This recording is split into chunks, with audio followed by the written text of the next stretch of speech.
Hello दोस्तों, स्वागत है आपका लर्न स्मार्ट एडू चैनल में। मेरा नाम है अंशुमन सरकार और आज हम एक नए पॉलिटिकल डेवलपमेंट की बात करेंगे जो कि अभी अभी नेपाल में हुआ है। अब नेपाल में एक नया सरकार गठित हुआ है और कुछ फेरबदल हुए हैं।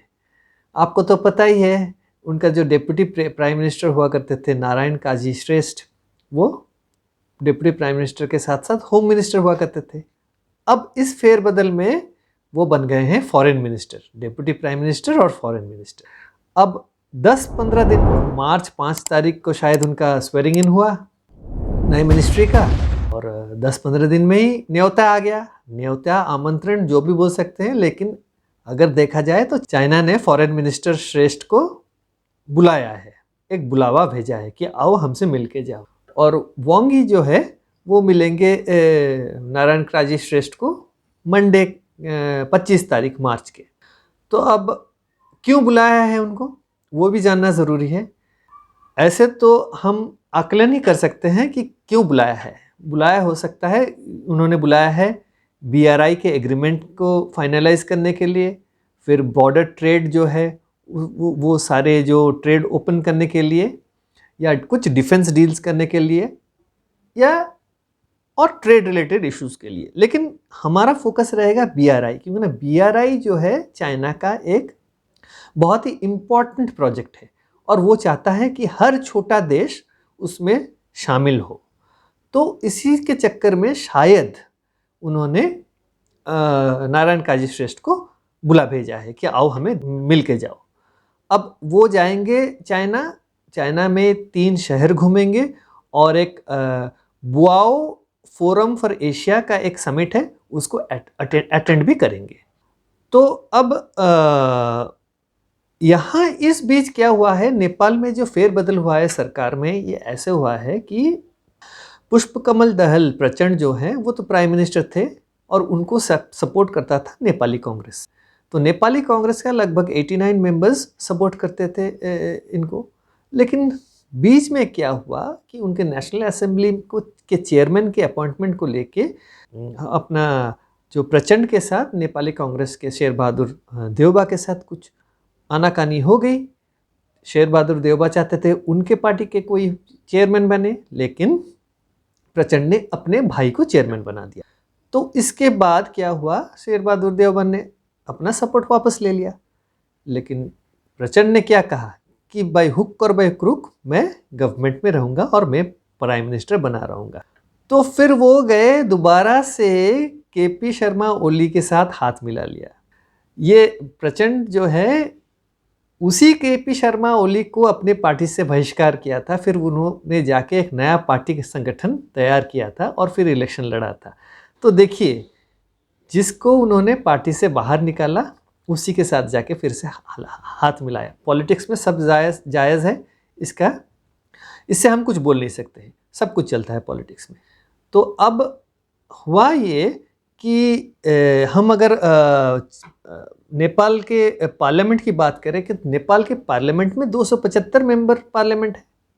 तो इसमें से क्या हुआ, प्रचंड के जो पार्टी है communist party of Nepal Maoist centre, उनके सिर्फ 30 मेंबर्स हैं। और communist party of Nepal unified Marxist और लेनिनिस्ट जो कि KP शर्मा ओली का पार्टी है, उनके पास 78 MPs है। तो वो बड़ी पार्टी है, ये छोटी पार्टी है प्रचंड के, फिर भी वो प्राइम मिनिस्टर बने रहना चाहते हैं। अच्छी बात है। अब कब तक बने रहेंगे वो तो KP शर्मा ओली के हाथ में है, ये बात ध्यान में रखिएगा। उसके साथ साथ फिर राष्ट्रीय स्वतंत्र पार्टी का 21 मेंबर्स हैं, पीपल्स सोशलिस्ट पार्टी नेपाल के 12 मेंबर हैं और communist party of Nepal unified socialist के 10। और एक बात है, ये जो कम्युनिस्ट पार्टी ऑफ नेपाल के जो लीडर हैं माधव कुमार नेपाल, उनका KP शर्मा ओली के साथ बिल्कुल बनता नहीं है। उन्होंने एक बार कहा भी था ओली ने कि कभी भी मैं इनके साथ हाथ नहीं मिलाऊंगा। और देखिए, इसी गवर्नमेंट में सारे कम्युनिस्ट पार्टी के जो लीडर्स हैं उन्होंने हाथ मिलाया और एक नया गवर्नमेंट तैयार किया। ठीक है, अब आते हैं BRI, belt and road initiative जो है चाइना के, उसके बारे में। ये जो BRI का एग्रीमेंट है, ये जब KP Sharma Oli prime minister थे तब उन्होंने ये एग्रीमेंट को तैयार किया था चाइना के साथ।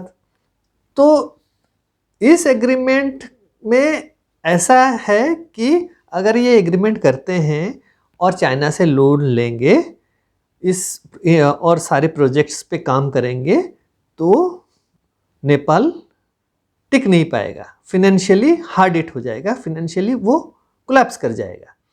तो तब क्या हुआ था, तब केपी शर्मा ओली जब उन्होंने ये करने की कोशिश की थी तो तब की सरकार में जो गवर्नमेंट के ऑफिसर्स थे उन्होंने कहा था कि नहीं, आप एक काम कीजिए, आप चाइना से बात कीजिए कि वो ग्रांट दे या कॉन्सेशन में कोई लोन दे जिससे कि हम ये प्रोजेक्ट्स अपने देश में बना सकते हैं।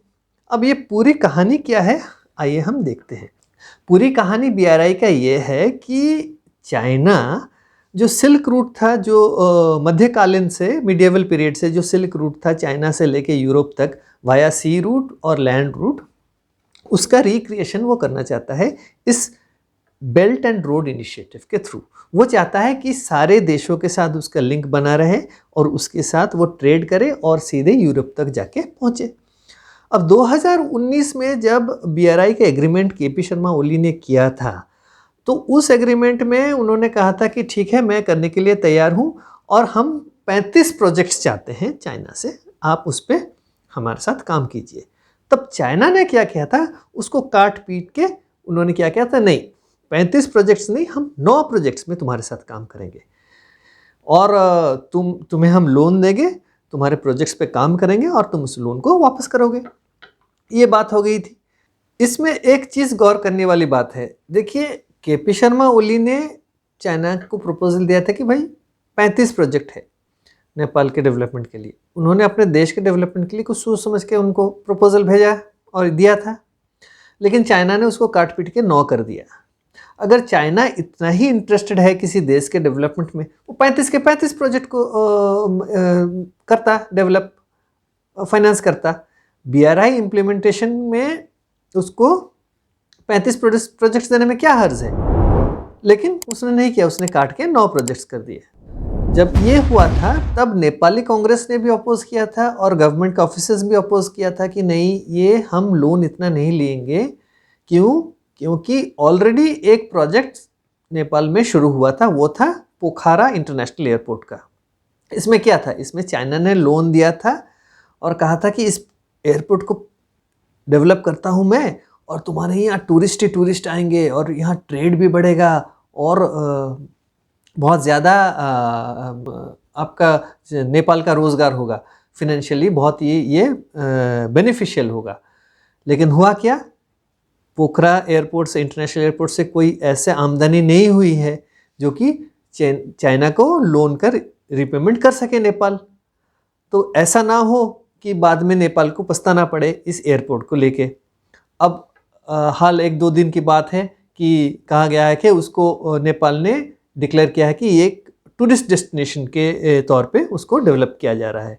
अच्छी बात है, अगर वो वायबल हो गया तो नेपाल के लिए अच्छा है।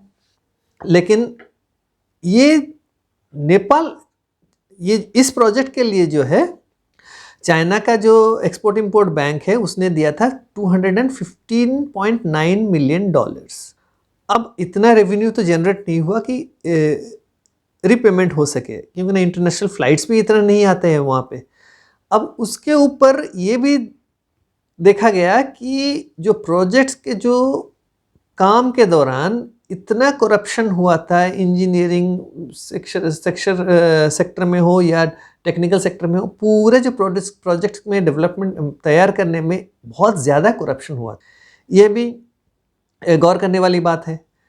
अब जब नारायण काजी श्रेष्ठ अभी चाइना जाएंगे तो वो अभी बात करेंगे अपने काउंटर पार्ट जो चाइनीज़ फॉरेन मिनिस्टर है वांग यी, वो करना चाहते हैं उनसे बात की देखिए ये जो हमारा पोखरा इंटरनेशनल एयरपोर्ट का प्रोजेक्ट है, इसका जो लोन रिपेमेंट है उसको भी रिस्ट्रक्चर किया जाए या उसको कन्वर्ट किया जाए एज ग्रांट। आपको क्या लगता है, चाइना राज़ी होगा? बिल्कुल नहीं। गौर कीजिएगा इस बात को। तो लोन रिस्ट्रक्चरिंग के साथ साथ वो जब बीआरआई की बात भी करेंगे श्रेष्ठ जो वांग यी के साथ, ऐसा समझ में आ रहा है कि वो चाहते हैं कि बीआरआई का भी जो है प्रोजेक्ट्स, वो चाहते हैं कि चाइना को बोले कि वो ग्रांट दे, ना कि लोन। अब चाइना जिन देशों में बीआरआई प्रोजेक्ट्स कर रहा है, मैं उन देशों के बारे में आपको बताना चाहता हूँ। अब शुरू करते हैं पाकिस्तान। ये हमारे अगल बगल के देश ही हैं। एक रिसर्च ऑर्गेनाइजेशन है, उसका नाम है एड डाटा। उसने पाकिस्तान के जो पूरा लोन का भार है उसके बारे में रिसर्च करके ये पता लगाया है कि पाकिस्तान ने चाइना से सन 2000 से लेके 2021 तक 67.2 बिलियन उनसे लोन लिया है। लेकिन पाकिस्तान ने वर्ल्ड बैंक को बोला है 20 बिलियन डॉलर कम करके। पाकिस्तान ने वर्ल्ड बैंक को कहा है कि मेरा लोन का भार चाइना से है 45.9 बिलियन डॉलर्स। इतना लोन उस लोन के चपेट में आ गया है पाकिस्तान कि अब उसको कटोरा लेके घूमना पड़ रहा है। वो दर बदर देश देश घूम रहा है, पैसे मांग रहा है, कोई लोन देने के लिए उसको तैयार नहीं है। वो गया है आईएमएफ, वो गया है वर्ल्ड बैंक। अभी फ़िलहाल बात चल रही है आईएमएफ के साथ, उनको सिर्फ $1 बिलियन का लोन मिलेगा, वो भी अगर वो सारी चीज़ें सही करे जो कि आईएमएफ उनको बोलेगा करने के लिए। पाकिस्तान को आज के डेट में चाहिए $8 बिलियन की लोन। दया दिखा के आईएमएफ उनको $1 बिलियन लोन देने के लिए तैयार हुआ है। ये सिर्फ और सिर्फ चाइना का बीआरआई प्रोजेक्ट करके पाकिस्तान फंसा हुआ है, इतने लोन के चपेट में आया है कि आज वो चाइना को भरपाई नहीं कर पा रहा है, और ऊपर से चाइना ने अपने लोन वापस मांगना शुरू कर दिया है। ग्वादर पोर्ट और जो बेल्ट एंड रोड इनिशिएटिव के चक्कर में बुरा फंसा पाकिस्तान। ये हो गया आपका पहला उदाहरण। दूसरा उदाहरण है श्रीलंका। श्रीलंका भी उसी तरह से फंस गया वो लोन के चपेट में। चाइना ने क्या किया, इसी बीआरआई के चक्कर में उसको लोन दिया। उसका अभी हाल फिलहाल का जो श्रीलंका का जो लोन का भार है वो है टोटल है 86.26 बिलियन डॉलर्स 2022 तक। कहा जाता है कि उसके जो आधा अमाउंट जो है वो चाइना को उसको वापस करना है। चाइना ने क्या किया था, उसने हम्बनटोटा पोर्ट का प्रोजेक्ट उसने लिया था हाथ में, उसको कंस्ट्रक्ट किया। लेकिन जैसे कि पोखरा इंटरनेशनल एयरपोर्ट का प्रोजेक्ट है नेपाल में, उसी तरह से ये हुआ था। फिर क्या हुआ, उस हिसाब से उसको पैसे जो है खर्चे वापस नहीं उठा पाया वो, क्योंकि उन्हें बिजनेस नहीं हुआ उस पोर्ट से। जब बिजनेस नहीं हुआ तो लोन रिपेमेंट नहीं कर पाया चाइना को। जब लोन रिपेमेंट नहीं कर पाया तो चाइना ने कहा ठीक है, मैं काम करता हूँ, मैं 99 साल के लिए ये पोर्ट मेरे हाथ ले जाता हूँ, मैं अपना प्रॉफिट इसी से निकाल लूँगा, आपका लोन का रिपेमेंट इसी से हो जाएगा। तो 99 साल के लिए, 99 ईयर्स के लिए श्रीलंका का खुद का अपने देश का पोर्ट चाइना के हाथ में चला गया। हो सकता है पोखरा का इंटरनेशनल एयरपोर्ट भी वो हाल हो सकता है। अब उसके साथ दूसरे कई तरह के प्रोजेक्ट्स श्रीलंका में उसने किया है, लेकिन उनमें सब लॉस मेकिंग प्रोजेक्ट्स थे, किसी से उसको कोई पैसे वापस नहीं वो ले पा रहा है। ये हो गया श्रीलंका का। अब आते हैं मालदीव्स। मालदीव्स का जो लोन का भार है, उसका टोटल लोन का भार जो है उसका 42% फॉरेन जो लोन है वो उसने लिया हुआ है चाइना से। ये शुरू हुआ था 2014-15 से जब अब्दुल्ला यामीन के गवर्नमेंट में प्रेसिडेंट बने थे। अब तब से शुरू हुआ। आज का प्रेसिडेंट जो है वो बने हैं मोहम्मद मुइज़ू। उन्होंने फिर से जाके फिर अभी बने प्रेसिडेंट और जाके चाइना के गोद में बैठ गए हैं। चाइना बोल रहा है आओ, मैं तुम्हारा लोन रिस्ट्रक्चर कर दूंगा और दोबारा से लोन दूंगा, तुम आके मेरे बीआरआई प्रोजेक्ट में शामिल हो जाओ। तो अब इंटरनेशनल मॉनेटरी फंड ने जो है, आईएमएफ ने, उसने क्या कहा मालदीव्स को, देखो तुम अगर ये हाई रिस्क लोन्स दोबारा से लोगे तो तुम्हारे हालत वही श्रीलंका जैसे हो जाएगा। तो आप लोगों को लगता है, मुझे थोड़ा बहुत समझ में आ गया होगा कि चाइना करना क्या चाहता है। इसे बोलते हैं डेट ट्रैप डिप्लोमेसी। लोन के चपेट में ले लो देशों को, फिर उनके यहाँ से उनकी ज़मीनें छीनना शुरू करो। अगर नेपाल और चाइना के एक ट्रेड के बात की जाए तो नेपाल ने चाइना को 2022-23 में एक्सपोर्ट किया था वर्थ 2.34 बिलियन रुपीस, और नेपाल ने चाइना से इंपोर्ट किया था 231.5 बिलियन रुपीस वर्थ के तो सामान का। तो इसमें ट्रेड डेफिसिट बहुत ज़्यादा है। इसी तरह से इंडिया से मेनली नेपाल इंपोर्ट क्या करता है? मेनली नेपाल इंपोर्ट करता है रिफाइंड पेट्रोलियम, जो पेट्रोल और डीजल, फिर पेट्रोलियम गैस या जो रसोई गैस, और चावल, राइस, ये बेसिकली इंपोर्ट करता है क्यों? ये रोज़मर्रा की ज़रूरत की सामान है। इसके अलावा भारत नेपाल से इंपोर्ट करता है पाम ऑयल, सोयाबीन ऑयल, फिर non retail synthetic, staple fibre yarn, ये सारी चीज़ें भारत नेपाल से इंपोर्ट करता है। और भारत और एक चीज़ इंपोर्ट करता है नेपाल से, वो है इलेक्ट्रिसिटी। कहा जाता है कि भारत ने 2022-23 में नेपाल से 11.80 बिलियन रुपीस का इलेक्ट्रिसिटी इंपोर्ट किया था। तो देखिए, भारत नेपाल के साथ एक गिव एंड टेक का रिलेशनशिप रखता है। अगर आप गौर करेंगे, कोविड-19 की हम अगर बात करते हैं तो भारत ने नेपाल को $7 मिलियन असिस्टेंस दिया था। लोन नहीं, असिस्टेंस किया था $7 मिलियन का। उसके अलावा भारत ने 23 टन दवाइयाँ भेजी थी और मेडिकल इक्विपमेंट्स भेजे थे, और 9.5 मिलियन डोजेज ऑफ वैक्सीन्स भेजा था। इसके अलावा भारत ने एक मेडिकल ऑक्सीजन प्लांट भी बसाया था वहाँ पे। तो ये भी एक बात हो गई भारत और नेपाल के बीच का जो ट्रेड, और चाइना और नेपाल के बीच का ट्रेड। अगर हम अभी बात करेंगे अभी वर्तमान के बारे में कि जो श्रेष्ठ जाएंगे अभी चाइना। देखिए, श्रेष्ठ नारायण काजी श्रेष्ठ को चाइना बोल सकता है कि देखो, हम जो बोलेंगे तुम्हें वो करना ही पड़ेगा, क्योंकि ना हमारा आदमी केपी शर्मा ओली तुम्हारे गवर्नमेंट को सपोर्ट कर रहा है। अगर हम बोलेंगे तो तुरंत प्रचंड की गद्दी चली जाएगी। इसके चलते शायद अभी के गवर्नमेंट या प्रचंड को चाइना के सामने झुकना पड़ेगा, और जो चाइना बोलेगा उस पर हस्ताक्षर करने पड़ेंगे, क्योंकि ना उन्होंने क्या कहा था, मुझे पावर में रहना है बाय हुक और बाय क्रुक। ये हो सकता है। अब इसके परिणाम और भी हो सकते हैं, जो कि नेपाल के अंदरूनी जो पॉलिटिक्स में ये हो सकता है। क्यों ना, अभी नेपाल के लोग क्या चाहते हैं? अभी चाहते हैं कि रॉयल्टी नेपाल के राजा को वापस ले आया जाए। क्यों? क्योंकि ना पॉलिटिक्स बहुत ज़्यादा वो हो गया है। अगर एक साल में 3 बार गवर्नमेंट बदलेगी तो पॉलिटिक्स में ये खिचड़ी सरकार बनती ही रहेगी, तो नेपाल का कोई डेवलपमेंट नहीं होगा। तो लोग ही सड़कों पे उतर के आएंगे, बोलेंगे कि हमें एक मजबूत सरकार चाहिए। इसीलिए वो चाहते हैं कि राजा को वापस लेके आए।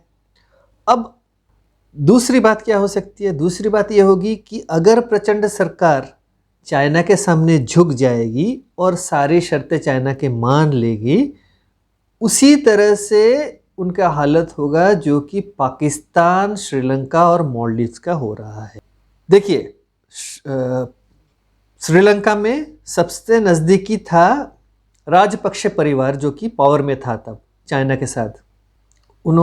चाइना क्या करता है एक परिवार के साथ पता नहीं है, लेकिन बाद में वो देश डूब जाता है।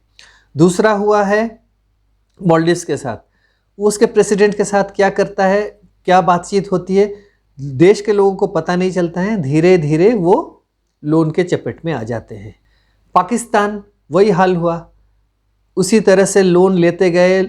आर्मी के, पाकिस्तान के आर्मी के साथ क्या बातचीत होती है किसी को पता नहीं। उनके यहाँ एक प्रधानमंत्री जाते हैं, फिर दूसरे आते हैं, फिर वो जाते हैं, फिर तीसरे आते हैं, लेकिन वो बाद में लोन के चपेट में आके अभी क्या हालत हुआ है आपको पता है। तो अभी केपी शर्मा ओली का चाइना के साथ क्या है अंडरस्टैंडिंग, आप लोगों को तो पता नहीं है, किसी को भी पता नहीं है। वो सिर्फ चाइना जाने या केपी शर्मा ओली जाने, कहीं प्रचंड चाइना का कठपुतली बन के ना रह जाए, ये बात भी सोचने वाली बात है। अब चाइना अगर जैसे कि पोखरा इंटरनेशनल एयरपोर्ट की बात, वैसे करके अगर प्रोजेक्ट्स को लोन के चपेट में लेके आके फिर धीरे धीरे वो लेके आएगा तो नेपाल को भी वो एक मोहरे की तरह इस्तेमाल करना शुरू कर देगा, भारत के खिलाफ हो या अपने फ़ायदे के लिए, ये हमें पता नहीं है। और एक बात है कि अगर चाइना नेपाल के ऊपर हावी हो जाता है तो चाइना में क्या है, चाइना में कम्युनिस्ट्स हैं, नेपाल में भी कम्युनिस्ट्स हैं। धीरे धीरे ऐसा ना हो कि वो चाहे तो जो देश से धर्म को ही समाप्त ना कर दे, क्योंकि कम्युनिस्ट्स कोई धर्म पे विश्वास नहीं करते हैं, तो ये भी हो सकता है। और चौथी बात है कि जब चाइना किसी देश के साथ बिजनेस करता है तो वो चाहता है कि उस देश के लोग चाइनीज़ भाषा सीखे, क्योंकि ना वो कोई और भाषा नहीं बोलते हैं चाइनीज़ भाषा के अलावा। तो जब नेपाल में आएंगे क्या ज़बरदस्ती लोगों को चाइनीज़ सीखने में मजबूर करेंगे, ये भी बात सोचने वाली है। देखिए भारत के साथ नेपाल का क्या है, भारत के साथ नेपाल का त्रेता युग से रिश्तेदारी है। क्यों मैं बता रहा हूँ, क्यों ना अगर हम रामायण पढ़े तो नेपाल जैसे एक ही परिवार, भारत नेपाल जैसे एक ही परिवार जैसा है। जनकपुर सीता माता का जो है जन्म स्थान है। अब राजा जनक मिथिला नरेश थे और उन्हीं के नाम के ऊपर जनकपुर भी है, ये बात हो गई। और आज के दिन में भी अगर हम देखें तो हमारा जो बॉर्डर है नेपाल के साथ, भारत का नेपाल के साथ जो बॉर्डर है वो ओपन बॉर्डर है, वहाँ से लोग आते हैं और यहाँ से लोग जाते हैं। आज अगर हम देखें तो कम से कम 8 मिलियन नेपाली सिटीजन्स भारत में आके काम करते हैं।